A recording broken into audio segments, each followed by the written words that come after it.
Sí, te estaba contando que soy docente vinculada a la Universidad de Antioquia. Qué chévere. Doctora Morales, Bueno. discúlpeme, ¿quiere retirarse un poco para que la podamos ver? Porque la vemos, pero solo, Ahí muy está bien. cerca, muy de cerca. Sí, Yo está creo que bien, sí ahí está bien. Ok, perfecto, listo. ya la vemos bien. Es que logré conectar. Bueno, se fue Bueno. la señal. No, aquí estamos. Buenas tardes, bienvenidos. El Centro de Estudios Parlamentarios bajo oficios de la Secretaría Académica de la Universidad Autónoma de Nuevo León les da la bienvenida al Fórum de las Américas sobre Política y Cultura en Colombia. En esta ocasión nos acompañan amablemente la doctora María Edith Morales Mosquera y la doctora Marisol Rojas Pavón. Y como moderador nos acompañará el maestro Abraham Nuncio Limón, director del Centro de Estudios Parlamentarios. Antes de comenzar, les voy a presentar a la doctora María Edith Morales Mosquera. Ella es docente investigadora de la Universidad de Antioquia en Colombia. Es doctora en Administración, magíster en Educación y Desarrollo Humano, especialista en Gerencia Social y Trabajadora Social. Actualmente es la directora del Programa de Trabajo Social en la Universidad de Antioquia. Ha escrito diferentes artículos y libros sobre trabajo social, intercultural, diversidades sociales, trabajo docente en población afrocolombiana, entre otros. La doctora Marisol Rojas Pavón es trabajadora social de la Universidad Nacional de Colombia. Es maestra y doctora de estudios latinoamericanos de la Universidad Nacional Autónoma de México. Es docente e investigadora de la Universidad Externado de Colombia.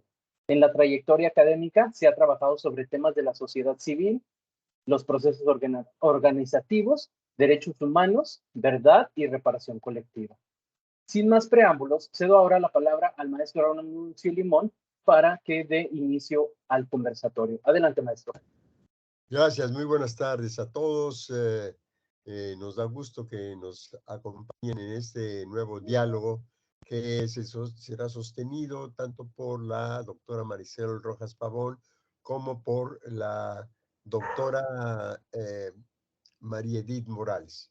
La verdad es que nos da gusto porque para llegar al momento ¿no? de los diálogos, pues siempre hay una eh, cantidad de trabajo y complicaciones que a veces a uno le hacen pensar que los diálogos o algún diálogo puede naufragar. Hasta ahora, afortunadamente, no ha sido así. Y bueno, pues, esperamos seguir en ese sentido, desde luego, pues con la compañía de todos ustedes. En este caso, me voy a permitir darle la palabra a la doctora Marisol Rojas Pavón, a efecto de que nos brinde su exposición. Muchas gracias, doctora. Adelante, por favor. Muchísimas gracias, maestro Abraham, a la doctora María Edith, un gusto, a Víctor. Muchísimas gracias a todas y a todos por, primero a los organizadores por invitarnos, por tener en cuenta nuestro nombre y las trayectorias para esta charla, y a quienes nos acompañan hoy en este Fórum de las Américas para hablar de política y cultura en el caso de Colombia. Pues esperamos poderles aportar una mirada panorámica de lo que está sucediendo en nuestro país. Entonces, muchísimas gracias. Les comentaba yo a los organizadores que yo pensé la presentación desde elementos de contexto, en la posibilidad de haber vivido una temporalidad amplia en México. Me di cuenta que desafortunadamente no nos conocemos a veces entre nuestros países. Entonces yo voy a hacer en el tiempo que me es asignado un recorrido primero de contexto muy general para que ustedes, quienes están asistiéndonos, puedan tener la idea de qué es Colombia en términos de elementos geográficos, geopolíticos y a nivel histórico. Y después voy a ir a una segunda parte que tiene que ver con el análisis de lo que está sucediendo y algunas preguntas o elementos que están por analizarse en el contexto colombiano y que nos generan preguntas para el contexto latinoamericano.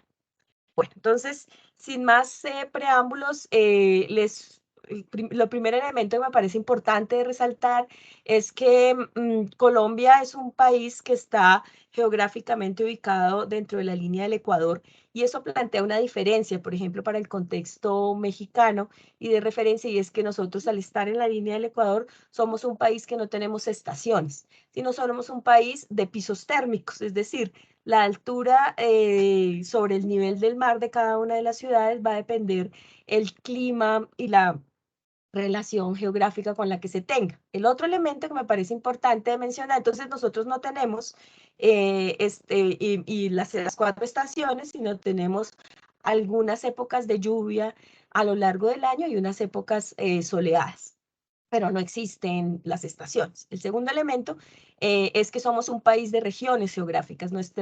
Nosotros somos un país que tiene 2 mares, el mar Caribe y el Océano Pacífico. Tenemos 5 regiones geográficas, la región Caribe, la región del Pacífico, la región andina, la Orinoquía y la Amazonía. Esto nos plantea una amplia diversidad en el país. En la región Caribe creo que es una de las más conocidas, pues todo lo que conocemos frente al vallenato, el mar, la música, Cartagena, Barranquilla y demás.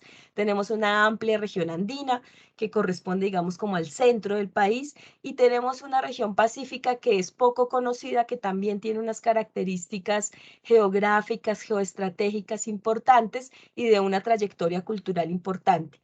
Habría que mencionar también que en esta región del Pacífico es donde, junto con la Orinoquía, tal vez a nivel de la nación menos inversión se ha hecho, y eso concentra tanto unas diversidades culturales como unas capacidades que no han sido instaladas institucionalmente en nuestro país. Es la zona con menor cobertura de salud, de educación, vías, y donde se ha concentrado el conflicto armado justamente como uno de los elementos por la salida al mar Pacífico. El otro elemento tiene que ver con la región, con 2 regiones que son poco conocidas, la región de la Orinoquía, que es la que colinda con nuestro hermano país de Venezuela, y la región de la Oceanía, de la Amazonía, que la compartimos pues con Brasil en este gran pulmón. Aquí hay un mapa, digamos, de referencia para Colombia que me parece importante mencionar. Ustedes ven en el centro Bogotá, digamos en la zona andina. Tenemos una característica, y es que tenemos las 3 cordilleras, la cordillera de los Andes, que nace en el sur de nuestro continente, pues termina justamente en la ciudad de Santa Marta. Estamos atravesados geográficamente por 3 cordilleras, la cordillera oriental, que atraviesa parte de la región andina y la Orinoquía, la cordillera central y la cordillera oriental. Eso plantea una condición específica de recorrido geográfico en Colombia. Puede que las extensiones territoriales no sean muy amplias, pero la orografía, ¿sí? Las montañas que hay que pasar de un lugar a otro hacen que las condiciones viales sean muy difíciles. Solamente para tener 3 referencias. La ciudad de Santa Marta queda a 947 kilómetros de la ciudad de Bogotá. Sin embargo, se demora uno alrededor de 18 horas en ese trayecto. Hay que atravesar 2 de las cordilleras. La ciudad de Pasto, que es la ciudad capital más al sur, que colinda con Ecuador, está a 780 kilómetros y tenemos 16 horas de recorrido. La ciudad de la Orinoquía, que es la capital, que es Villavicencio, queda apenas a 115 kilómetros, pero nos demoramos cerca de 3 horas. Y en la Orinoquía, San José del Guaviare, que es la entrada, digamos, a esta región más profunda de la Orinoquía, pues queda apenas a 400 kilómetros, pero nos demoramos 8 horas. Eso quiere decir un poco los trayectos que caracterizan y que hacen que la presencia también de la institucionalidad estatal sea difícil, porque tenemos también una diversidad geográfica, orográfica compleja. Entonces, eso unido con otro elemento que voy a desarrollar, y es que nuestra historia política del país está atravesada por la presencia de unas oligarquías regionales muy fuertes. La concentración del poder político en familias tradicionales que han y siguen siendo poder hegemónico en las regiones. En la región Caribe tenemos familias muy fuertes, en la región de Antioquia, pues la profesora María Edith podrá también contarnos. Hay una presencia enorme política y económica. Uno de los grupos más fuertes económicamente es el grupo antioqueño, que tiene presencia justamente en este departamento y tiene una fuerte relación, digamos, con la oligarquía regional y política. El Valle del Cauca, la zona del sur, donde están concentrados los cultivos de azúcar, y la región del norte de Santander, que corresponde a la región que tiene límites con Venezuela. Otros elementos de contexto en términos histórico-políticos tienen que ver con los cambios constitucionales. En 1991 nosotros tuvimos un proceso de cambio constitucional que responde a una serie de organizaciones, de movilizaciones sociales y exigencias de la sociedad civil, atravesando la difícil década de los 80, enmarcada por el narcotráfico y la presencia de procesos de negociación con grupos armados que confluyen todas en el cambio constitucional. Y eso lo que plantea es una reforma del marco legal del país, que fundamentalmente está atravesado por pensar las reformas a leyes fundamentales del país, ya vamos a ver cuáles, un elemento de participación, de la ampliación de la participación política y social, un proceso de descentralización. Nosotros somos un país que, a diferencia de México, tenemos una república unitaria. Nosotros no somos federados, nosotros somos república unitaria. Y eso plantea que toda la lógica del país está pensada desde el centro, desde la capital y desde el centro de poder administrativo, que es Bogotá, y la concentración no solamente de la construcción de políticas, sino también el nivel administrativo y el manejo de los recursos se hacía desde Bogotá. Entonces, en 1991 se consolida las leyes que plantean la descentralización. Por otro lado, el conflicto armado histórico, digamos, que es por lo que buena parte del contexto conoce a Colombia, conflicto de las guerrillas liberales desde 1950, atravesando por la consolidación de diversos grupos insurgentes, confluyen en 1990 con procesos de negociación en el M-19, en el EPL, en el Partido Revolucionario de los Trabajadores, en la Corriente de Renovación Socialista, en el Movimiento Revolucionario Indígena Quintín Lame, ¿cierto? Entonces, en 1990 es un año en que confluye la consolidación y la cristalización de los procesos de negociación que se venían dando a finales de la década de los 80.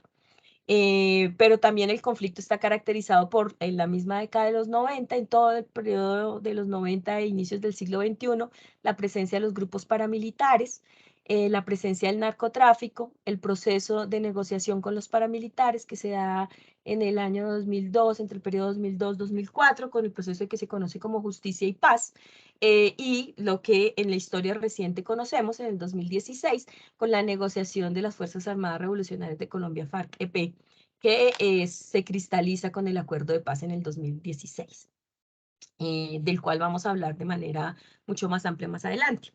El otro elemento tiene que ver de alguna manera con la transformación de estas clases políticas y de esta oligarquía nacional en una desagregación diversa de partidos de derecha. Ya lo vamos a ver cuando ahora presentemos un poco cómo está conformado el Congreso de la República hoy, pero lo que asistimos en los últimos 20 años es a la desagregación de múltiples partidos de derecha que generan, digamos, presencia mucho más diversa en los territorios. El otro elemento posterior a la firma de los acuerdos de las FARC en el 2016 es que el conflicto armado y la presencia de grupos al margen de la ley se mantiene en el territorio, en los diversos territorios, y una falta de interés y de presencia institucional del Estado en términos de la institucionalidad para servicios sociales y presencias civiles.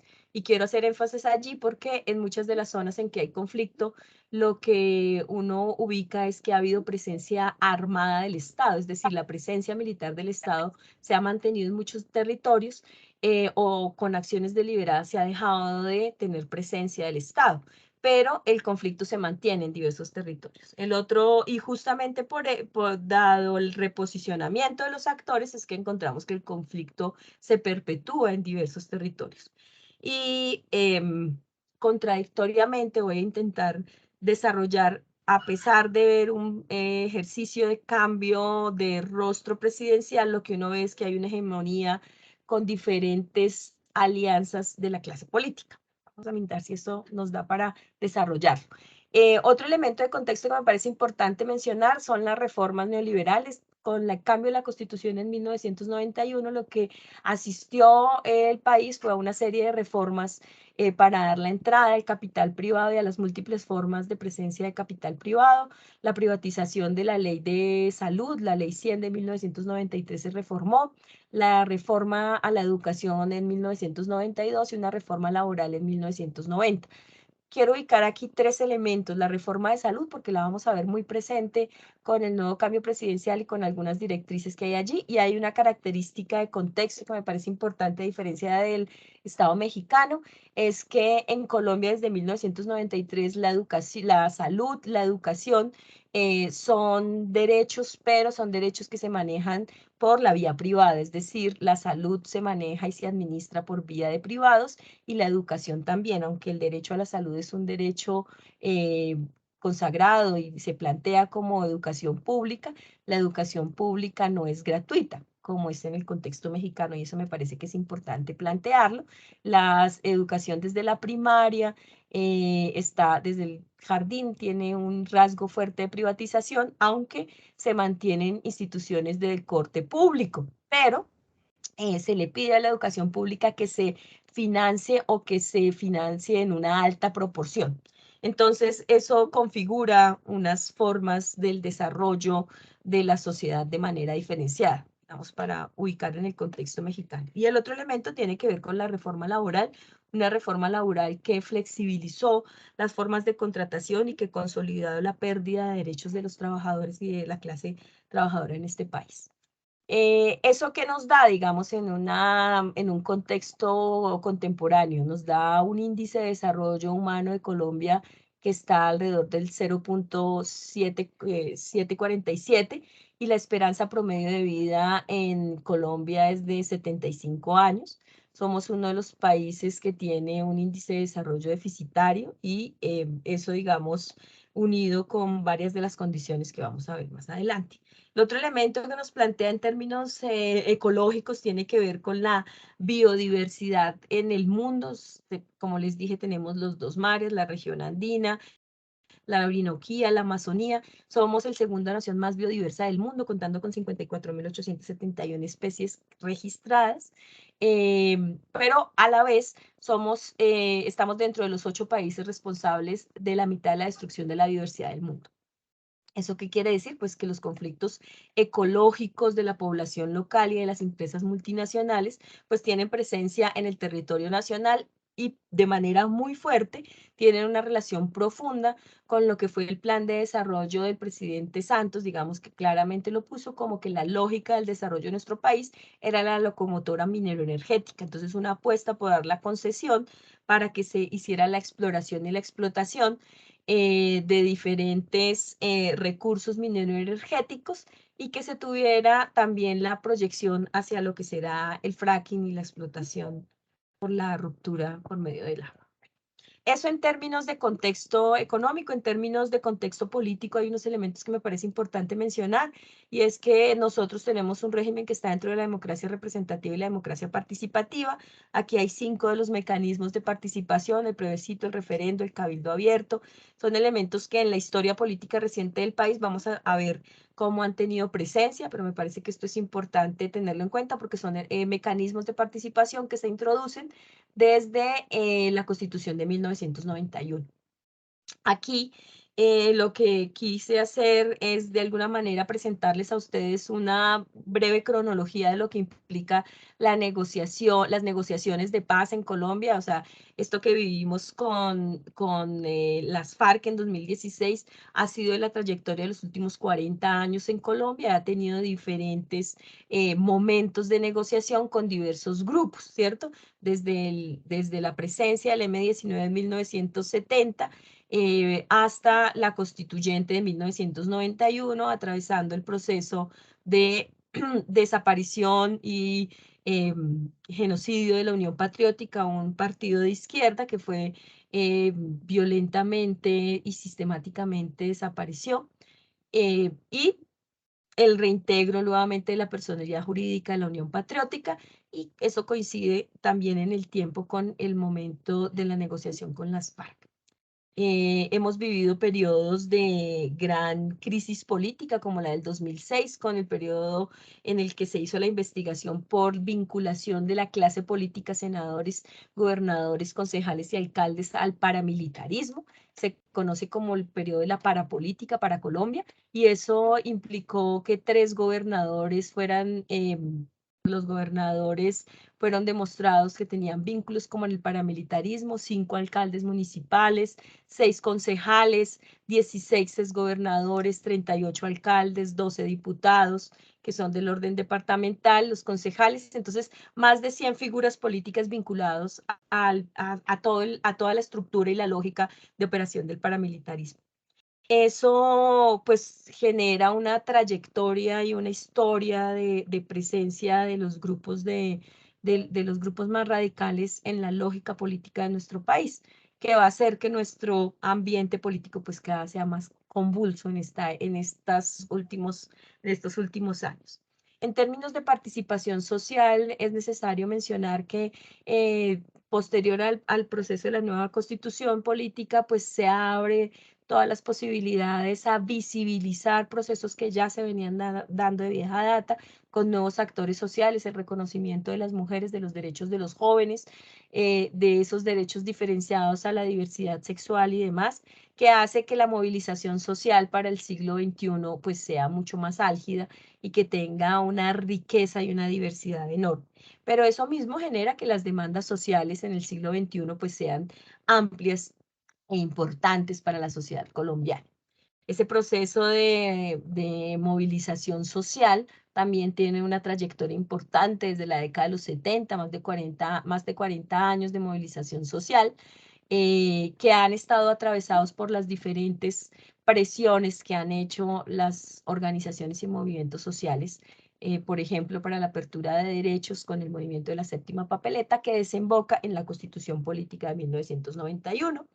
Y un elemento importante es la presión que generan las organizaciones sociales, campesinas, afro, el voto de opinión, las organizaciones, la Unión Patriótica, el Congreso de los Pueblos, para presionar y rodear de alguna manera el interés y la necesidad de hacer la negociación con las FARC. Y en su momento, entre 2012 y 2016, la presión y el interés porque se hiciera la negociación con el ELN, negociación que muy probablemente podamos ver en estos tiempos consolidada. Mencionar frente a la negociación con las FARC que hay los puntos del acuerdo con las FARC fueron estos 6 que vamos a retomar más adelante. Uno es la reforma rural integral, que en el análisis de la conflictividad nacional, ese es el punto álgido de la confluencia de las guerrillas en Colombia, y es la falta de distribución de tierra productiva para los campesinos y para las zonas rurales. El conflicto desde los años 50 en nuestro país está amarrado al conflicto por la tierra. La concentración de la tierra en nuestro país es sumamente amplia. Es una de las distribuciones más desiguales de América Latina. Entonces, el punto 1 del acuerdo, en la base histórica y analítica del conflicto, está la reforma rural integral. El segundo elemento, que tiene que ver con la historia del país, es el cierre de los 2 grupos tradicionales, liberales y conservadores, a la participación política, y esto hace que entonces el segundo punto como participación política es la posibilidad de la apertura democrática hacia la posibilidad de construir la paz en nuestro país. El tercer punto es el cese al fuego y las hostilidades bilaterales y definitivos, que tenía que ver fundamentalmente con la dejación de armas, y vemos que en la trayectoria del cumplimiento de los acuerdos, este es de acuerdo al Instituto Kroc, que ha sido quien ha revisado el avance de los acuerdos, pues es el punto que más se ha consolidado.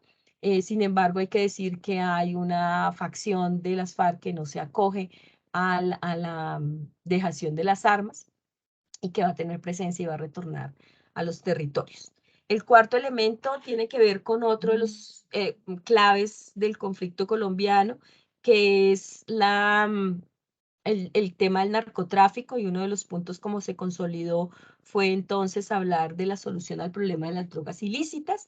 El quinto punto, el tema de víctimas. El acuerdo plantea que se debe formalizar el sistema integral de justicia, verdad, reparación y no repetición, y pensar en una justicia restaurativa y en una justicia transicional, es decir, pensar en una justicia que tenga la posibilidad de acoger este proceso de negociación con las FARC. Y el sexto punto son los mecanismos de implementación y verificación, que son a los cuales en todos los puntos hemos estado acompañados de la comunidad internacional. Esto en términos de, de la situación del país, un poco para dar contexto.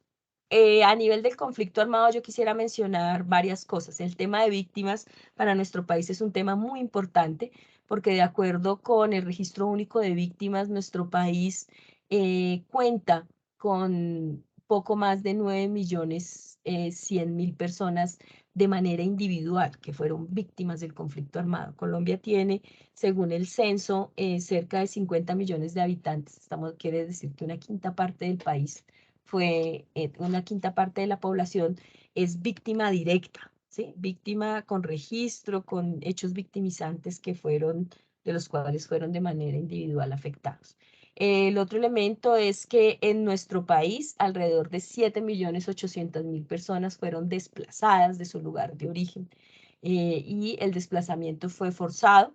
Fue un desplazamiento que implicó despojo de sus bienes, despojo de los tejidos sociales y una afectación psicosocial importante.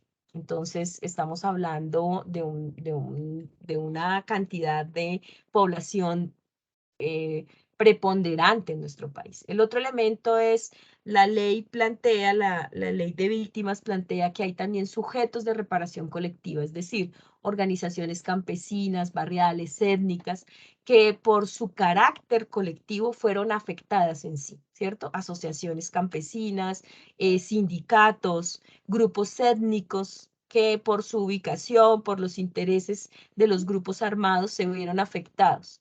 En su condición no solo individual, sino colectiva, en el relacionamiento y en el tejido social que ellos construyeron. Yo traje aquí una serie de imágenes y notas de prensa que son importantes de referencial para el contexto. En términos del acuerdo de paz con las FARC, a octubre de este año, el 2022, es decir, del 2016 al 2022, ha habido alrededor de 346 firmantes de la paz asesinados a la fecha. Y cada día o cada mes encontramos que hay una serie de asesinatos, no solamente de firmantes de la paz, sino también de líderes sociales. Estas son imágenes de las últimas movilizaciones sociales o de las más recientes que se hicieron entre 2021 y 2019. Hay un elemento que es importante para la situación de análisis de la política colombiana, y es la presencia no solo de las oligarquías, como les mencionaba, sino de las posturas de derecha. Y esa representación, sin duda alguna, pues la tiene la figura, pero también la corriente de pensamiento de lo que ha implicado la seguridad democrática, encabezada desde 2002 con la figura de Álvaro Uribe Vélez, y de la cual estuvo en la presidencia durante 2 periodos presidenciales. En Colombia el periodo presidencial es de 4 años, entonces 8 años tuvo la presidencia de Uribe Vélez, y en ese momento, pues la seguridad democrática lo que plantea es una confrontación abierta con la insurgencia. Esto pues genera una afectación de la magnitud que estábamos viendo. En términos del conflicto armado y del despojo, que era lo que les mencionaba, la restitución de tierras, se ha calculado que en este momento una de las dificultades que tiene la ley de la ley de víctimas es que ha avanzado en la construcción de un censo de víctimas, como lo veíamos hace un momento. Pero el problema con el tema de la tierra es que no hay un rastreo de cuánta tierra se despojó, no hay un censo, un catastro de cuál fue la magnitud del despojo. Sin embargo, fíjense que hay un rango muy grande en la diapositiva entre 1.2 millones de hectáreas despojadas y está el rango hasta más o menos 5.3 millones de hectáreas despojadas. Este dato es importante porque ya vamos a ver qué ha pasado con este nuevo gobierno que lleva apenas pocos meses. El informe de la Contraloría, que es el ente de control de las instituciones del Estado, en 2018 encontró una serie de dificultades sobre la totalidad de restitución. Se plantea que hay una serie de solicitudes de la población que fue despojada, pero una buena parte de estas solicitudes, que corresponden más o menos a 121.000, pues han sido negadas. Es decir, las solicitudes se radican, pero no prosperan. Todo este panorama convulso, pues, que ha generado desde el 2011 en la historia reciente del país, es decir, en los últimos 11 años, nosotros hemos asistido a una serie de movilizaciones y de paros nacionales que han estado desde la Mesa Amplia Nacional Estudiantil por el derecho a la educación, justamente por aquello de que nuestra educación es privatizada. Nos hemos encontrado con un fuerte proceso de demanda de los estudiantes por el fortalecimiento del sistema de la educación pública y por unos reiterados incumplimientos de los gobiernos, del gobierno anterior de Iván Duque, pero de los que precedieron, frente a la transferencia de recursos a la educación pública. Eso generó una serie de, pues agudizó la inconformidad y la presión que tienen diferentes grupos de la sociedad colombiana frente a la presencia del Estado en términos de salud. El otro elemento que yo les quería aquí mostrar rápidamente fue una revisión de prensa que hicimos hasta 2019. Estos eran los procesos de movilización que se daban. Fundamentalmente, si ustedes ven, son movilizaciones en contra del extractivismo, movilizaciones demandando derechos humanos, movilizaciones frente al acuerdo de paz y frente a los abusos de la fuerza pública. Desde el 2011 al 2021, la movilización social ha planteado una serie de acciones que hemos visto 2019, 2020, 2021, fundamentalmente en términos de reformas que ha dado el gobierno de Iván Duque el año pasado planteaba una reforma tributaria que iba a implicar mayor pago de impuestos por parte de las clases medias y clases con menos capacidad adquisitiva. Eso generó un amplio proceso de movilización social que se recibió con una brutalidad policial que en tiempos recientes no se conocía, y eso consolidó, por ejemplo, esta infografía de una de las ONGs que hablaba en un periodo muy corto de tiempo, hubo más de 81 víctimas de violencia ocular, hubo más de 81 personas que perdieron por armas de bajo impacto, decía el gobierno, o armas de goma, perdieron sus ojos. Y hay demostraciones también como esta que vemos aquí, de que en departamentos o en ciudades como Cali, al suroccidente del país, personas de civil al lado de la fuerza pública tenían armas y agredieron a una serie de manifestantes. Estas movilizaciones sociales, ¿qué es lo que exigían? Fundamentalmente garantías para los jóvenes, garantía de la movilización social, posibilidad de ejercicio de derechos, y fue una movilización social que se vio en las grandes ciudades, que era como la tradición, Bogotá, Medellín, Cali, Barranquilla, pero tuvo presencia de una cantidad de municipios pequeños, ciudades intermedias, ciudades pequeñas que también se movilizaron frente a las demandas de paz, frente a los procesos digamos, de cumplimiento de los acuerdos, a la necesidad de derechos sociales. Eso planteó una trazabilidad importante, digamos, en la composición de la dinámica social. Hasta ahí quisiera dejar como el recorrido histórico y quisiera plantear algunos elementos rápidamente de a qué asistimos hoy en Colombia. Entonces, en el 2022, ustedes saben que asistimos a unas elecciones presidenciales en las que estaba 3 candidatos de manera fuerte, habían más candidatos, pero 3 fundamentalmente. Uno que representaba las alianzas con el gobierno que estaba en este momento de Iván Duque, que era Federico Gutiérrez. Equipo por Colombia, que es uno de los partidos, digamos, de derecha que representa en esa desagregación de múltiples partidos. Estaba un empresario, ¿sí? El Trump criollo, lo denominaron, Rodolfo Hernández, y el presidente en este momento, Gustavo Petro, que desembocó en esos resultados. Esos resultados desembocaron pues en una composición de un congreso como el que tenemos hoy.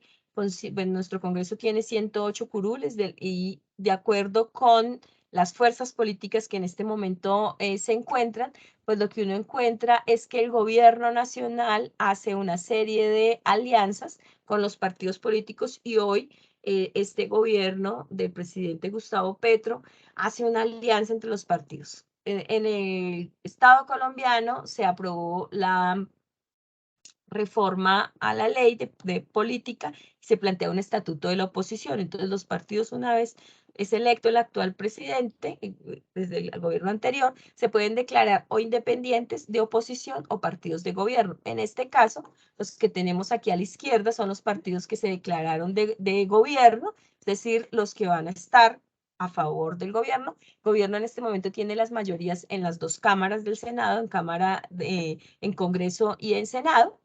Y estos son los partidos con una tendencia fundamental, más bien, son partidos ampliamente diversos. Tenemos el Partido Polo Democrático Alternativo, el Partido de la Unión Patriótica, el Partido Indígena, pero también tenemos en la confluencia de gobierno el Partido Liberal, quien tradicionalmente ha estado en el poder, y el Partido Conservador, que han sido partidos que han tenido una fuerza tradicional que corresponden a la lógica bipartidista nacional, ¿cierto? Pero también tenemos, bueno, el Partido de los Comunes, que es el partido que se conforma y que cambia de nombre después del partido FARC. Sin embargo, aquí cada partido es bien diverso en su conformación política y en su postura política. No podríamos hablar que los partidos de gobierno son unos partidos de progresistas, sino por el contrario encontramos partidos como el Partido Liberal, el Partido Conservador y la Alianza Verde, y la Alianza Democrática Amplia, que son partidos de tradición conservadora. Y también encontramos partidos independientes que se declaran independientes del gobierno, es decir, que no están dentro de la bancada que los apoyan, pero tampoco van a ser oposición, que son esta minoría, y los partidos de oposición que claramente son el grupo más reducido, que son el Partido del Centro Democrático, que es el partido que viene el expresidente Uribe y el expresidente Duque, el Partido Oxígeno Verde, que lo representa Ingrid Betancourt, quien fue candidata presidencial y es una figura, digamos, muy controversial en el país. La Liga Antigobernantes, que es el partido de quien quedó de segunda, es el empresario e ingeniero Hernández, y el Movimiento de Salvación Nacional, que es el partido conservador más radical. Doctora, Entonces, discúlpeme, quisiera yo considerar el tiempo porque pues está corriendo y nosotros tenemos que atender el siguiente conversatorio y la verdad lo siento mucho porque su exposición, además de ser brillante y muy rica en información, pues a mí me interesaría muchísimo seguirla escuchando y la vamos a escuchar un poco más adelante en lo que serían alguna pregunta que surgiera de la audiencia, ¿no?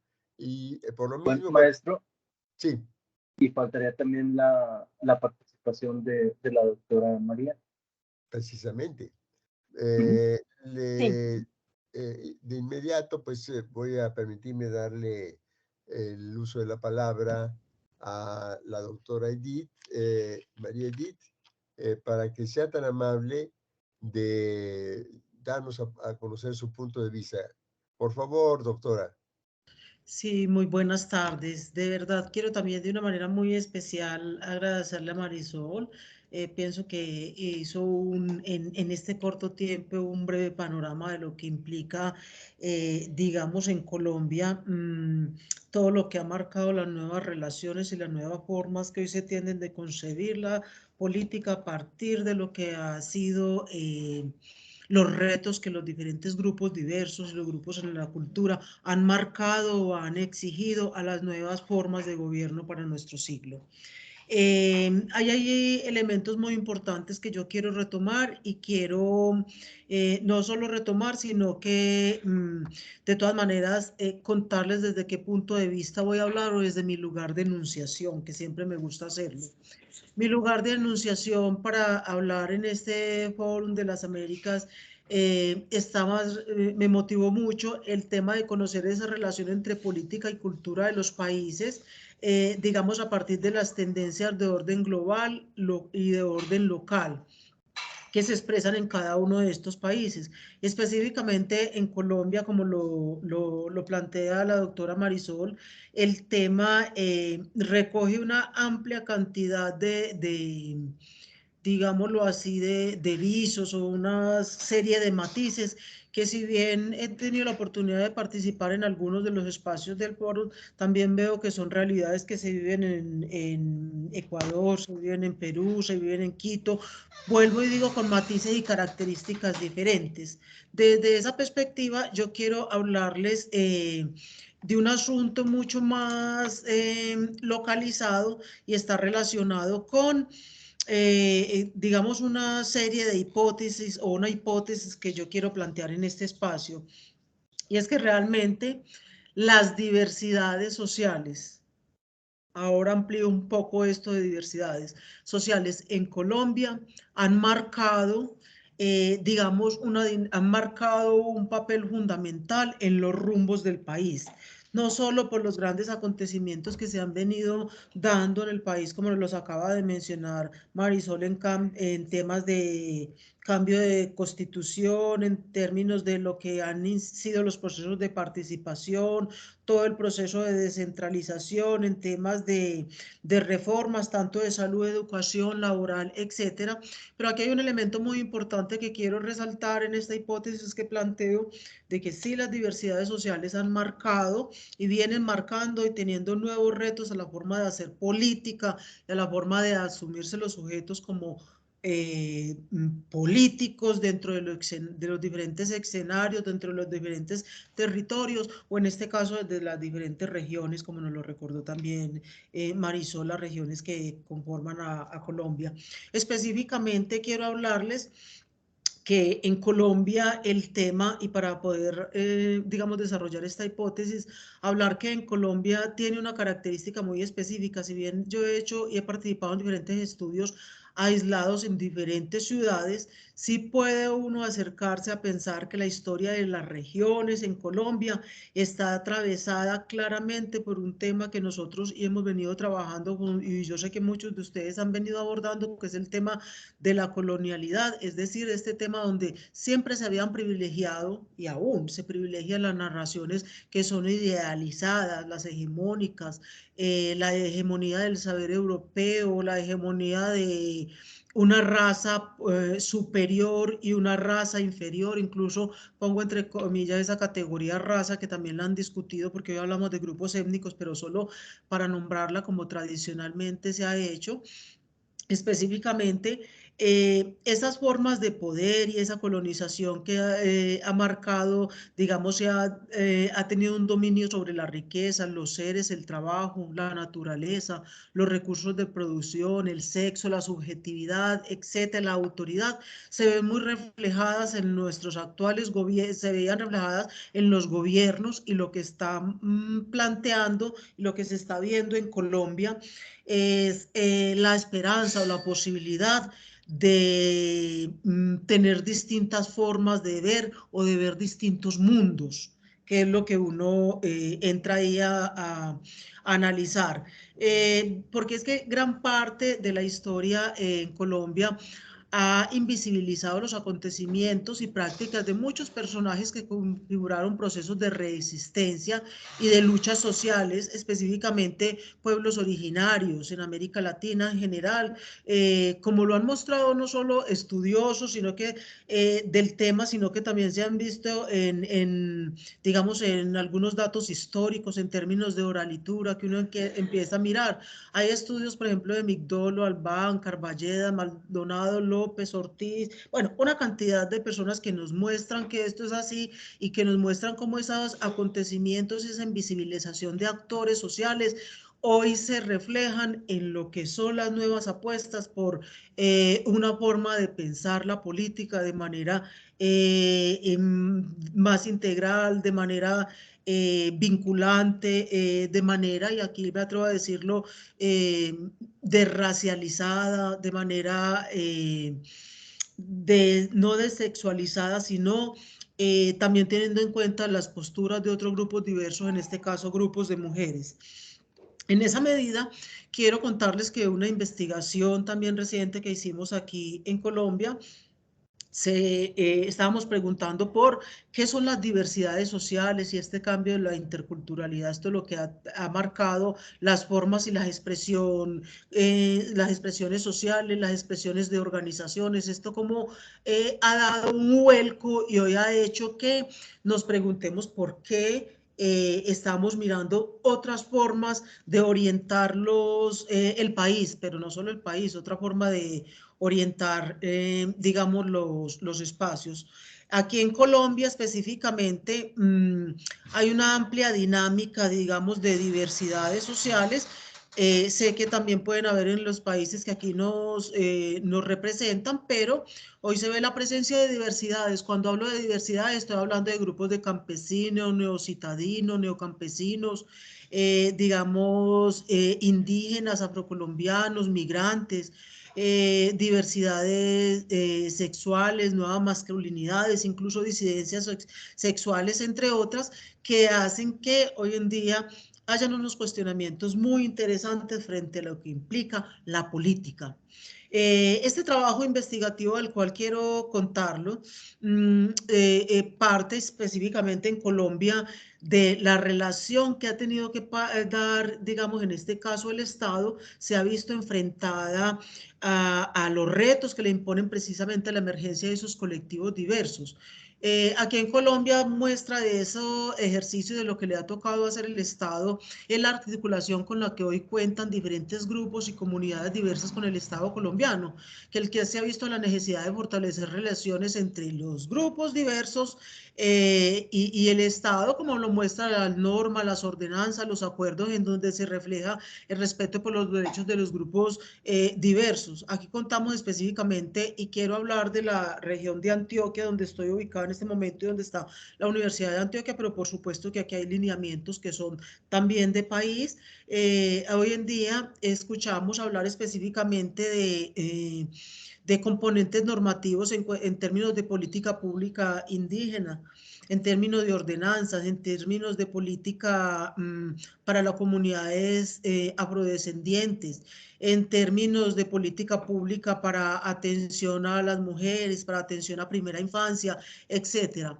Todo este estudio que de una u otra forma se realizó, nos llevó precisamente y me lleva precisamente a afirmar que las diversidades sociales, lo que les hablaba ahorita de la hipótesis, por supuesto que, y en este término lo puedo nombrar en términos de la cultura, está incidiendo muy directamente en las formas de entender y hacer política.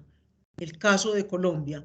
El caso de Colombia, por ejemplo, si nosotros vamos a mirar, abordar aquí lo que han sido las diversidades y esas luchas que han tenido, no voy a pretender aquí definirles qué es la diversidad, sino hablarles a partir de la experiencia, que en Colombia, con un país que es por excelencia multicultural, y esa multiculturalidad se refleja también en nuestra Constitución Política de Colombia, donde habla que somos un país pluriétnico y multicultural. Un país pluriétnico y multicultural que cuenta con más de 800.000 indígenas y 80 pueblos que poseen 65 lenguas hablantes, así como más de 800.000 de 8 millones de afrocolombianos con comunidades de palenques. Cuentan también con población mayoritaria diferentes de mestizaje, pero también con población campesina. Desde esas perspectivas, entonces, nosotros encontramos que estos cambios que están implicando y que se están viendo reflejados, digamos, y se reflejan en las últimas elecciones de nuestro país, están centradas por estos grupos o por estas diversidades que yo quiero no definirlas, sino decir qué encontramos que son.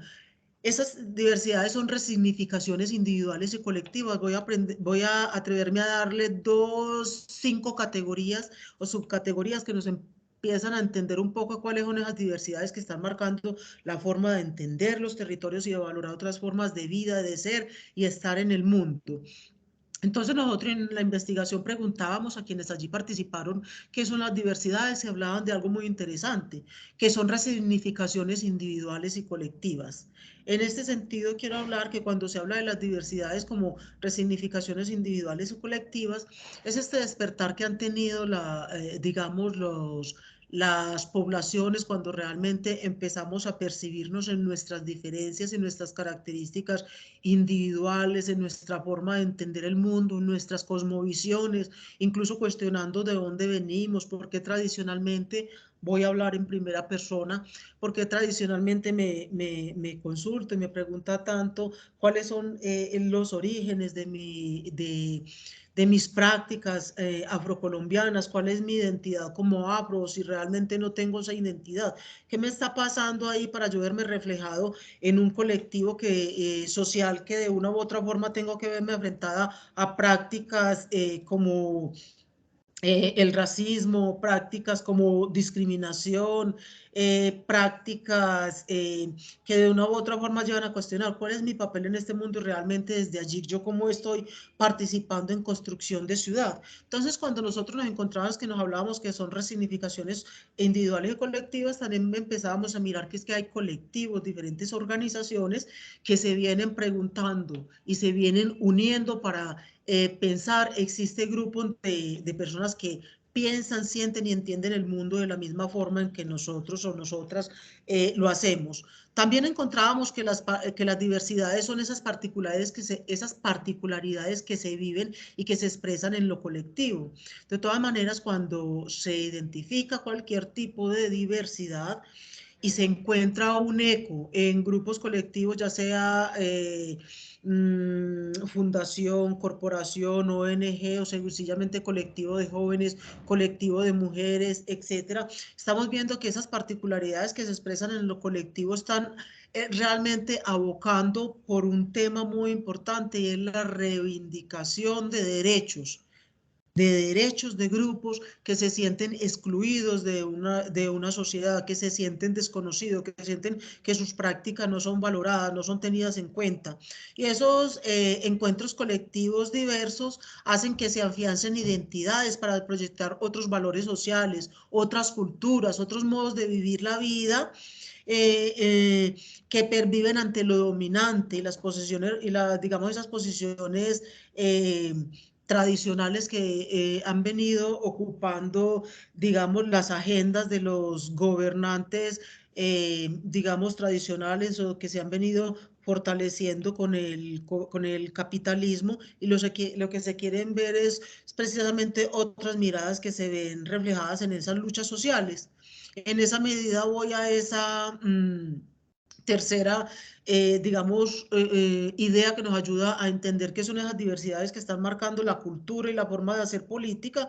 Ya dije resignificaciones individuales y colectivas, particularidades que se viven y se expresan en lo colectivo, son luchas sociales e históricas que se expresan política y culturalmente.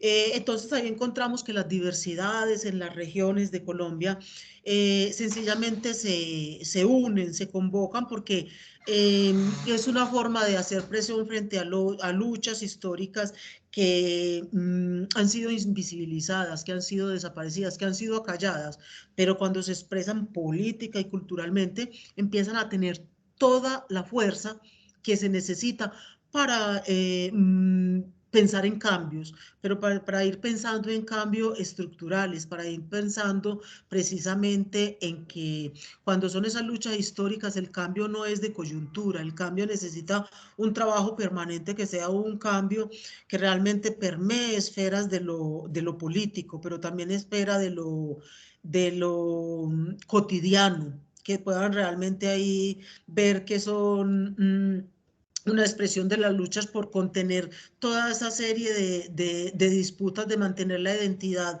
ante la inclusión y el pensamiento occidental, que uno podría como pensar de un momento a otro. Otra de las razones o de los aspectos que hace pensar que son precisamente las diversidades que están marcando en Colombia la forma de pensar políticamente, es porque esas diversidades son identidades diferenciadas que permiten un hacer humano con los otros. Ese hacer humano con los otros precisamente da a entender que se concibe lo diverso como una condición humana por excelencia, un acto que nos diferencia como especie viva, pero que también nos posibilita construir, nos posibilita pensar, nos posibilita actuar. Esas identidades diferenciadas que permiten un ser humano con los otros quizás son los que han llevado a cuestionar y han llevado a pensar en que los rumbos del país tienen que avisorarse. No sabemos si es ahora, no sabemos si es con estas nuevas elecciones, no sabemos si es con los nuevos cambios, pero también sabemos que es un proceso que no se logra de la noche a la mañana, pero que ahí no están evocados es solo la representación de unos grupos sociales que vienen con lucha mucho más allá de entender que ser diverso es reconocerse, asumirse, que eso es un proceso constante de construcción de identidad, que si bien está permeado por los colectivos, definitivamente se logra entender por qué diferentes cosmogonías y marcos de referencia que asumen las personas en su historia, en su forma de vida, quieren que se vean también reflejadas en la forma de entender un país, en la forma de hacer las políticas. ¿Ya? Y otra de esas características que nos lleva a entender que son las diversidades, precisamente las diversidades sociales, yo sí lo nombro aquí, son reclamaciones sociales para un vivir bien. Esas reclamaciones sociales para un vivir bien son las reclamaciones que se hacen hoy en los escenarios sociales en términos de derechos humanos, un vivir bien, un vivir con dignidad humana, un vivir donde se entienda que no es solo la vida humana la que está en juego, sino una valorización de las diferentes formas de vida. Fíjese que con esta valorización de las diferentes formas de vida que he venido planteando, uno podría decirse sin querer ser lo más esquemática de dar una definición única, que las diversidades sociales son esas resignificaciones que tramitan en el plano de lo individual y lo colectivo, precisamente como asuntos que emergen casi de manera particular, pero se asientan en luchas históricas cuya presencia se hace visible política y culturalmente. La presencia de las diversidades sociales hoy hacen que la política y lo cultural estén ahí en una relación, no solo estrecha, sino una relación que hacen de una mutua dependencia, porque si no los cambios no se estuvieran viendo y estuviéramos asistiendo en América Latina a lo que está ocurriendo con las nuevas, digamos, estructuras de los gobiernos y las nuevas formas de hacer política.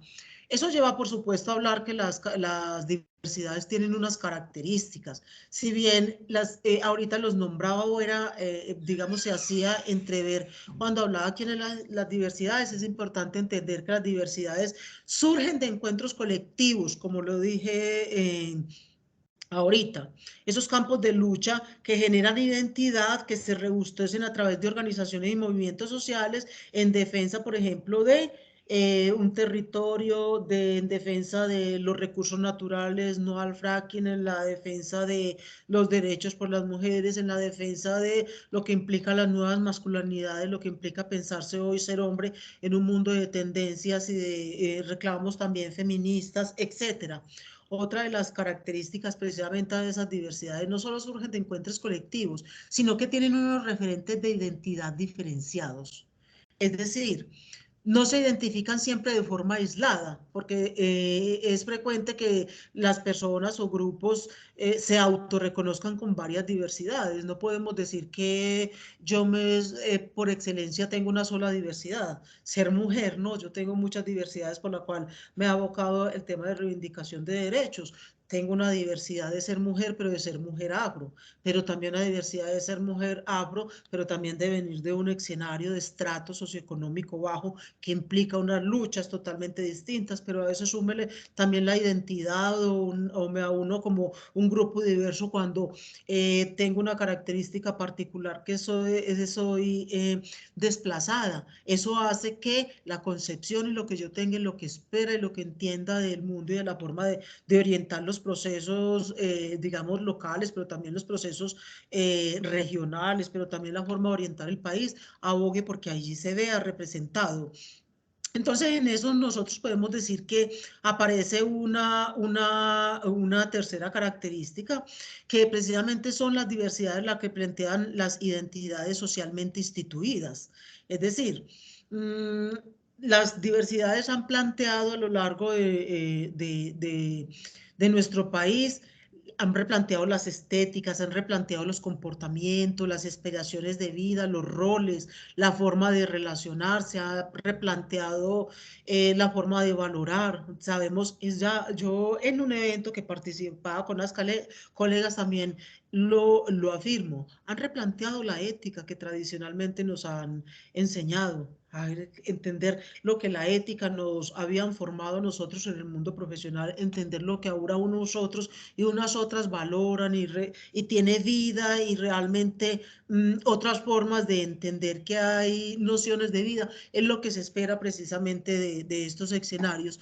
Todo esto para decirles que realmente lo que uno se encuentra es que estas diversidades resisten en circunstancias adversas, resisten al conflicto, resisten a negaciones, resisten a discriminación, pero recrean otras formas de resistencia, otras formas de vivencia. Y esas formas de vivencia que se dan es lo que precisamente hoy están pidiendo los colectivos sociales. Y esa forma de vivencia que se dan, que están pidiendo los colectivos sociales, yo creo que es lo que hace que hoy se vean marcado en las formas de hacer política, en los nuevos rumbos que está tomando el país y en las nuevas expectativas que se tienen en las orientaciones, digamos, políticas del país. Esa realidad, las realidades generadas por los cambios que empiezan a identificarse con mayor fuerza globalmente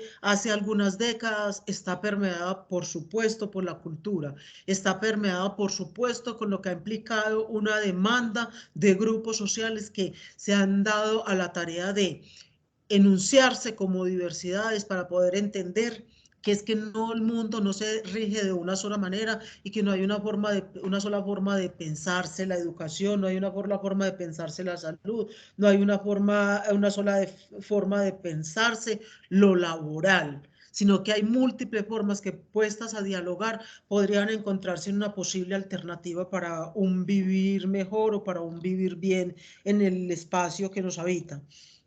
En esta medida, por eso planteaba que la doctora Marisol, ahora que nos hacía un recorrido tan grande frente a lo que implica ser en Colombia y entender Colombia como un país de regiones, es un elemento fundamental, porque entender como país de regiones es entender un mundo cultural, un mundo que se forma permanentemente desde la voz de quienes no han sido ni han escuchados tradicionalmente, pero que hoy dicen basta ya.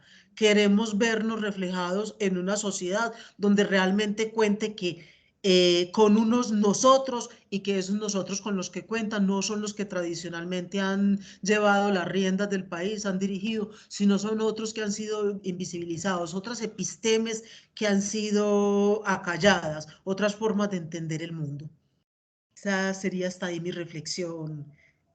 Pues muy interesante ambas reflexiones, de verdad que nos ilustran mucho y sobre todo porque como nuestra audiencia es mayoritariamente de jóvenes, miren, nosotros tenemos una muy antigua experiencia de figuras que denotan la diversidad cultural que muchas veces se disfraza de otro tipo de cuestiones y por lo tanto a los grupos a los que se identifica como diferentes se les desplaza, se les discrimina y finalmente se los explota, o primero tendría que decir así, que se los explota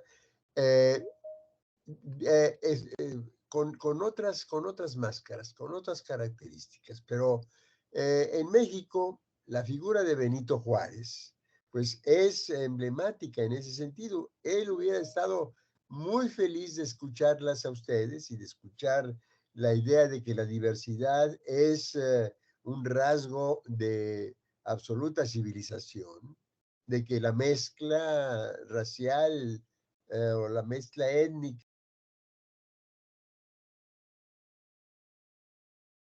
Maestro Abraham, se le cerró su micrófono. Digo que como en la mesa en la que me tocó hablar al principio, hay hacia ciertos grupos, hacia ciertas personas, ¿no? Una actitud de desplazamiento, de discriminación. Y esto muchas veces enmascara otros propósitos realmente eh, muy particulares, pero hasta deformadores de la moral de la persona, de una región o de una sociedad completa.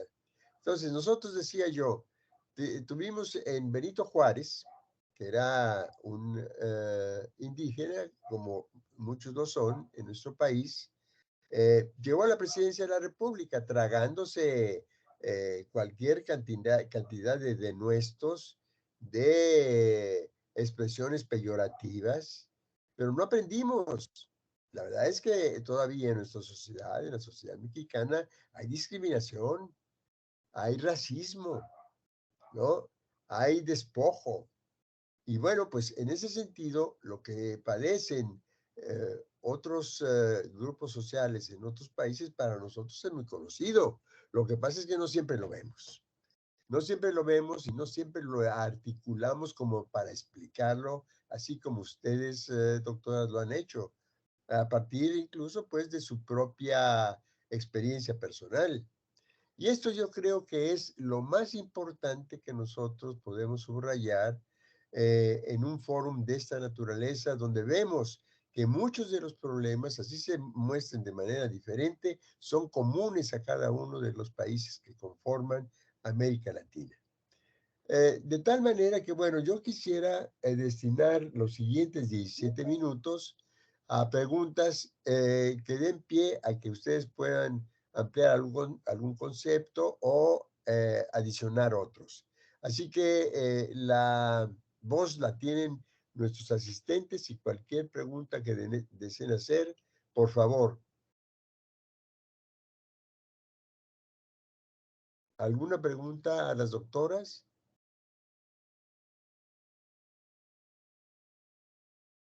A ver, Carlos. Sí, Carlos, por favor. El doctor Carlos Figueroa. Adelante, Carlos. ¿No escucho? Muchas gracias. ¿Sí se me escucha ahora? Sí, gracias.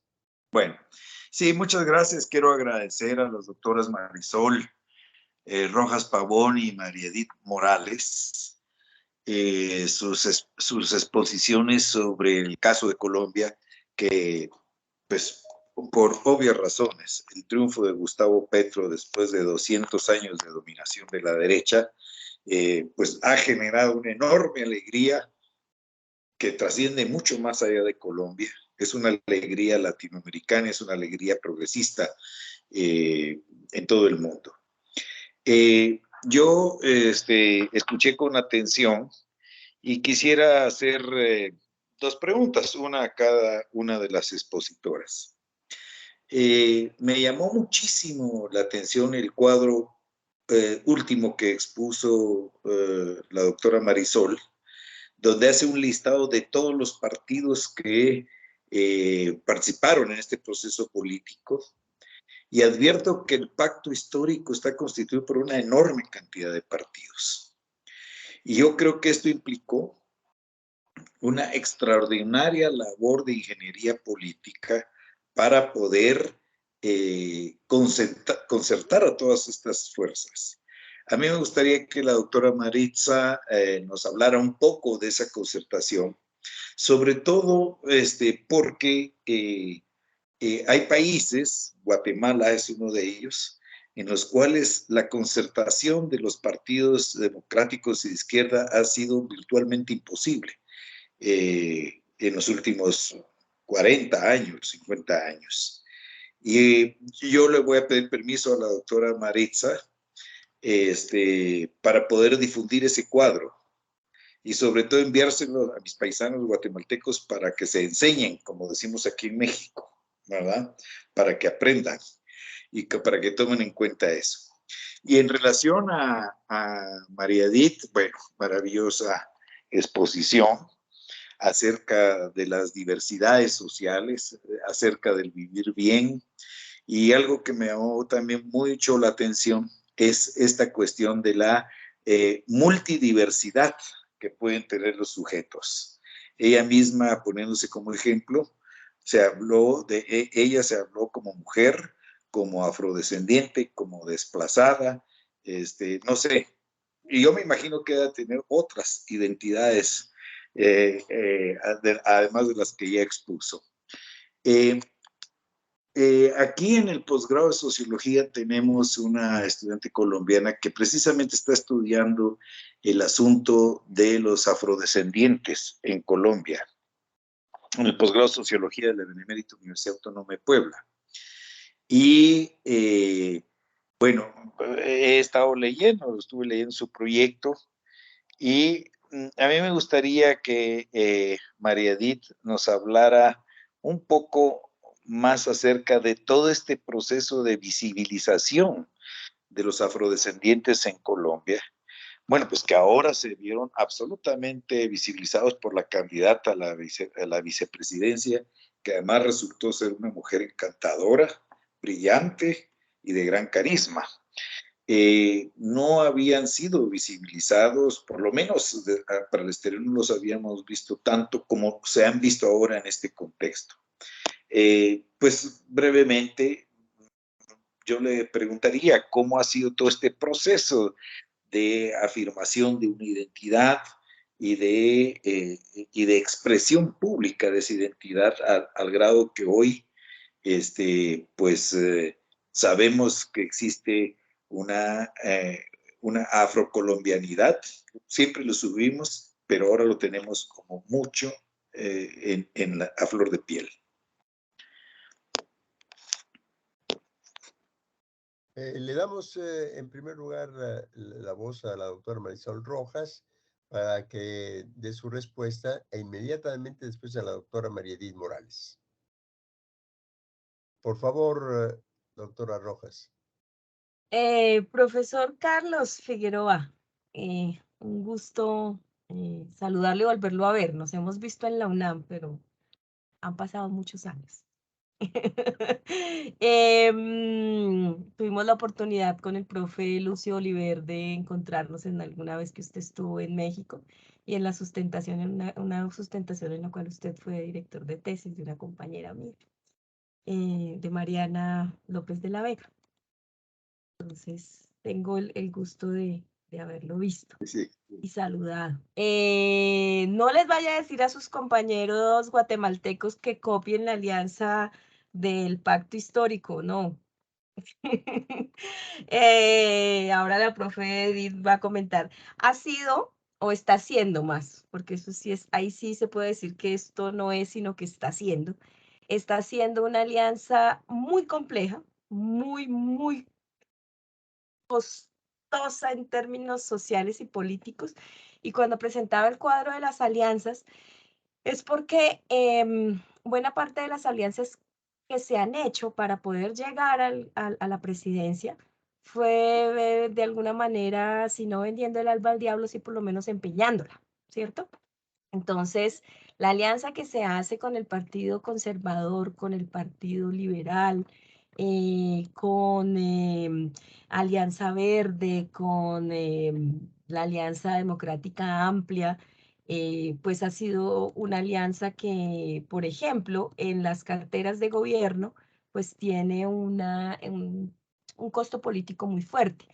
Menciono dos ejemplos. En la cartera de vivienda, por ejemplo, en el Ministerio de Vivienda, el Ministerio de Vivienda estaba en la administración anterior con solo los liberales, eran los que, y la política entonces de vivienda a nivel nacional estaba enfocada en un elemento fundamental, y es que los grandes gremios económicos del país tenían el Ministerio de Vivienda, porque allí se hacen los préstamos de la gente para que la gente se endeude para comprar vivienda, ¿sí? Entonces, así funcionaba en el gobierno de Iván Duque. Este gobierno volvió a dejarle, por la alianza política, el Ministerio de Vivienda a los liberales. Entonces, estamos en el gobierno de Gustavo Petro, pero en el Ministerio de Vivienda no va a haber ningún cambio. La política de vivienda va a ser exactamente igual. Y ahí lo que se va a hacer es algunas cosas de inversión social. Hace 2 días acaba de salir el pronunciamiento del tema de mejoramiento de vivienda, y entonces el tema de mejoramiento de vivienda es mejoramiento de algunas cosas básicas de saneamiento, pero no va a haber una política extensiva. Tenemos un déficit de cerca de 500.000 viviendas para población.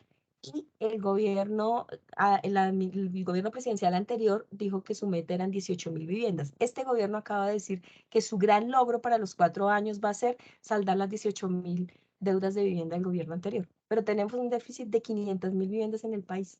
No va a haber, y en la forma de cómo se va a administrar el tema de vivienda, de quiénes están y de cuál va a ser la línea de gobierno, no va a caber de cambio. Eso es un ejemplo de varios, porque las alianzas con los partidos políticos ha generado que varios ministerios se les hayan entregado a los partidos. Entonces, estamos en un momento muy complejo, porque aunque hay todo un ánimo de cambio, en muchas cosas de las carteras de gobierno no va a existir. O sea, Ministerio de Agricultura, la campaña dijo 3 millones de hectáreas para la distribución de tierras, y sobre eso la gente creímos y votamos y demás. Acaba la ministra de salir hace 5 días a decir 3 millones de tierras es absolutamente inviable, no podemos. Y eso con un atenuante, y es que los grandes dueños de la tierra, que son el gremio de los ganaderos, porque por la vía del despojo y la expropiación, aquí en este país los ganaderos son el gran gremio de la tierra, ¿sí? En cabeza de un hombre terrible que es Laforí, que tiene vínculos con el paramilitarismo. Laforí ya hizo convenio, hicieron un acuerdo de venta de varios millones de hectáreas al gobierno nacional. Pero la ministra después salió a decir 3 millones de hectáreas no es viable. Nos vamos a comprometer con titular 700.000 hectáreas, comprar 500.000 y vamos a ver qué más alcanzamos.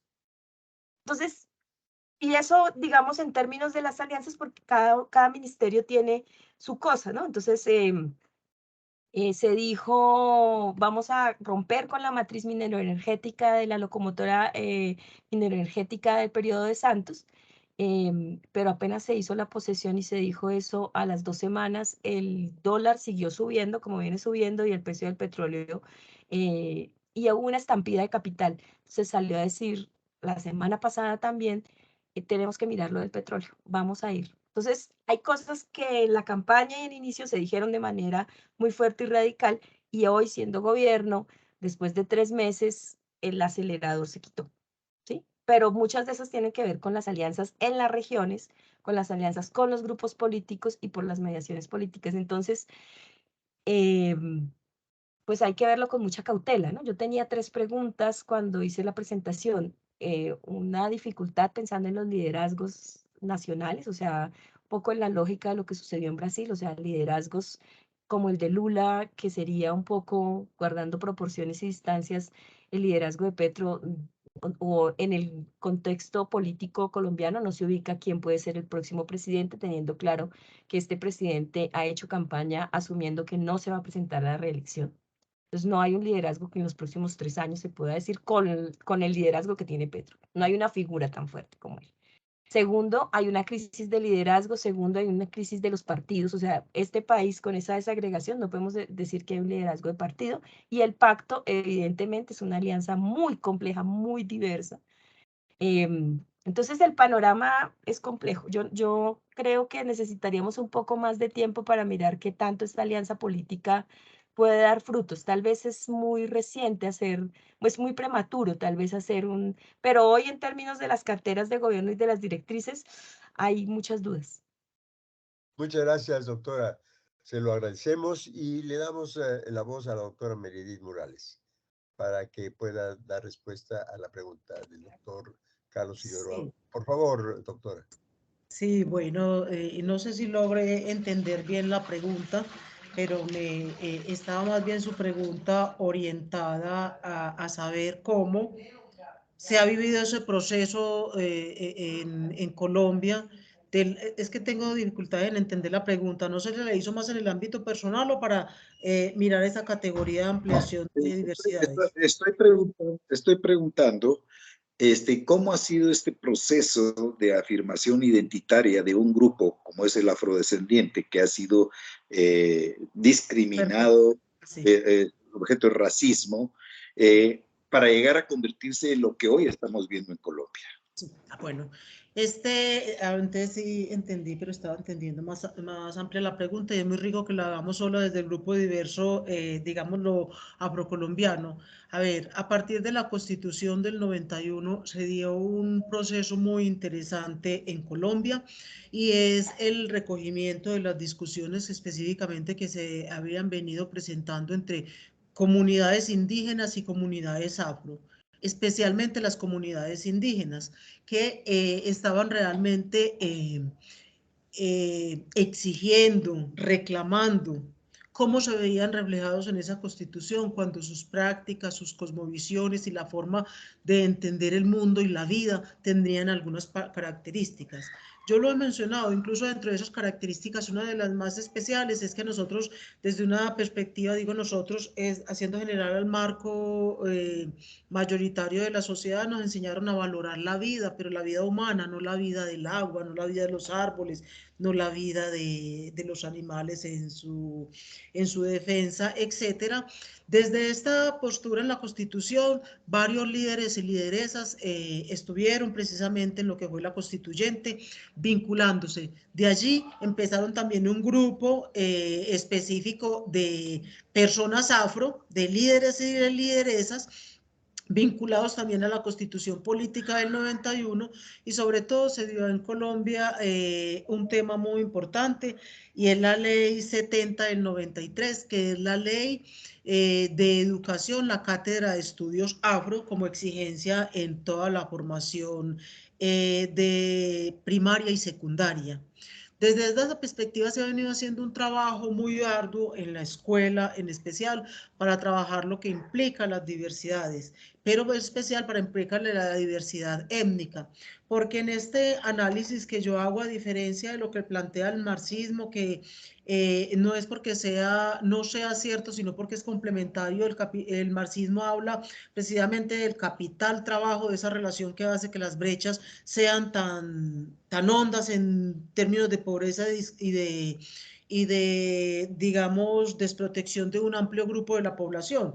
La propuesta de la que yo hablo, que es una mirada muy decolonial, plantea que es precisamente también un marco de dominación de la creencia de un grupo superior o de una raza superior, la europea, sobre otra donde se han dado y se han sentado, digamos, procesos de agudización de la pobreza en Colombia y yo creo que en América Latina. Entonces, desde allí hemos venido trabajando en colectivos de diferente índole donde se han tenido unos grandes logros. Dentro de esos grandes logros, no solo que se implementara esta cátedra, sino también que se hablaba de una política pública para población afro, que se hablaba digamos, en cada uno de los departamentos, de representantes de comunidades afro y también que ahí nos viéramos reflejados. Y esto incluso en el estudio y en la experiencia que he tenido, precisamente para hablar incluso en este foro de lo que implica la cultura, para mí ha sido muy importante porque es muy necesario entender que existe una diferencia muy grande entre lo que es la multiculturalidad, la pluriculturalidad y la interculturalidad. Yo estoy hablando desde una propuesta más intercultural, porque esa cultura es la que realmente ayuda a la política. Yo aquí quiero hacer uso un estudio muy importante que hizo Catherine Walsh, creo que fue en el 2007-2008, donde se planteaba precisamente que en este caso, la multiculturalidad hay que entenderla en su forma clara.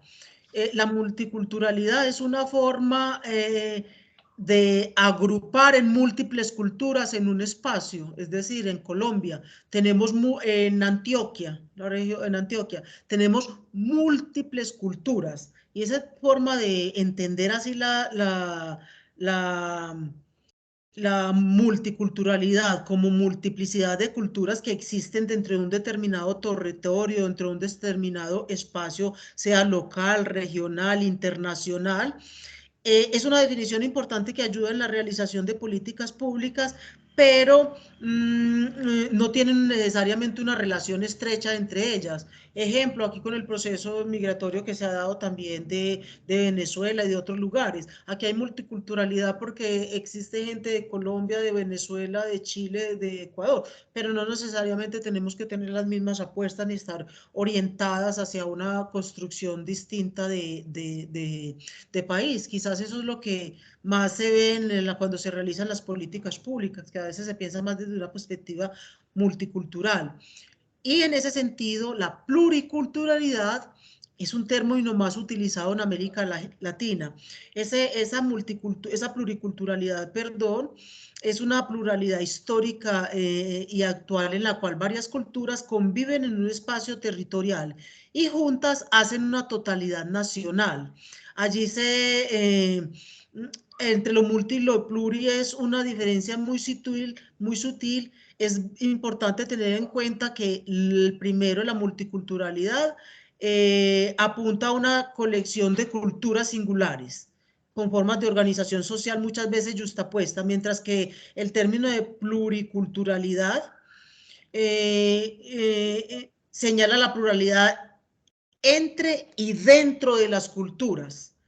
Y la interculturalidad se asume como esas relaciones complejas, relaciones de negociación, relaciones de intercambios culturales que buscan desarrollar una interacción entre las personas, entre el conocimiento de las prácticas culturales diferentes. Es esa interacción que reconoce y que parte de las asimetrías sociales, de las asimetrías económicas y de poder en las condiciones institucionales que limitan la posibilidad de que el otro pueda ser realmente considerado como sujeto de identidad.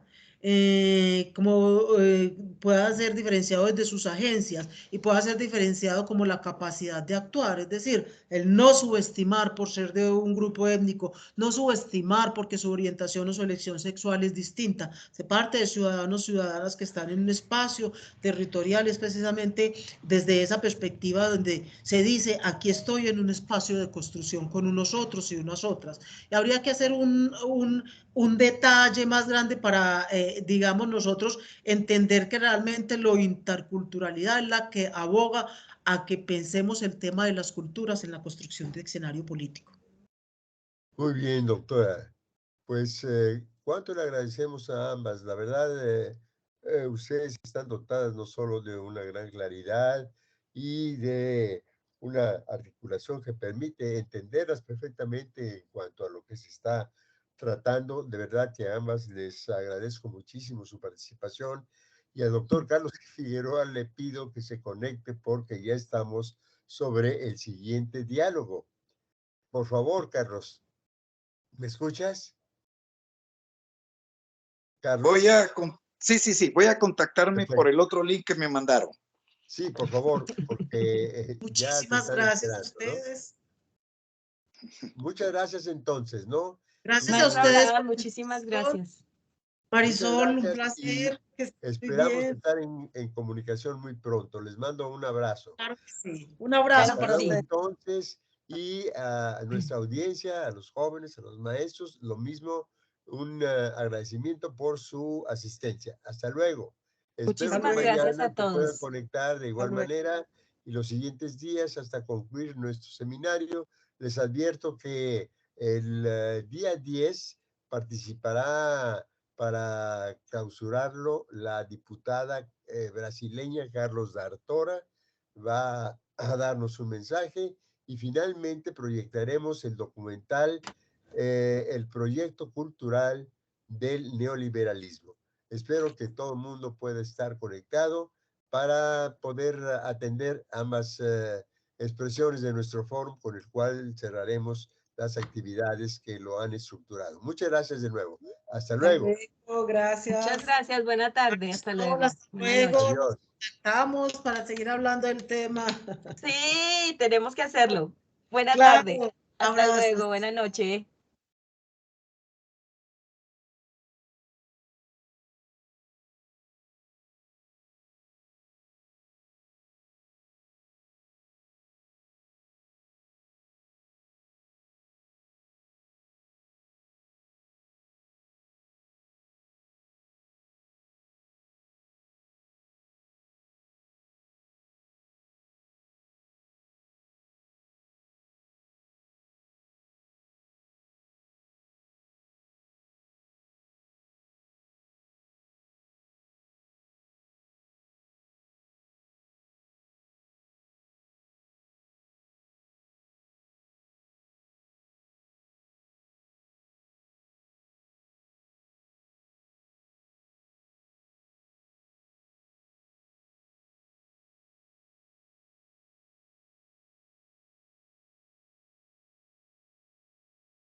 No mames, fundadote, güey. Ponle audio. Ponle audio. Ya no se escucha nada.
¿Qué onda? ¿Ya nos podemos salir o qué?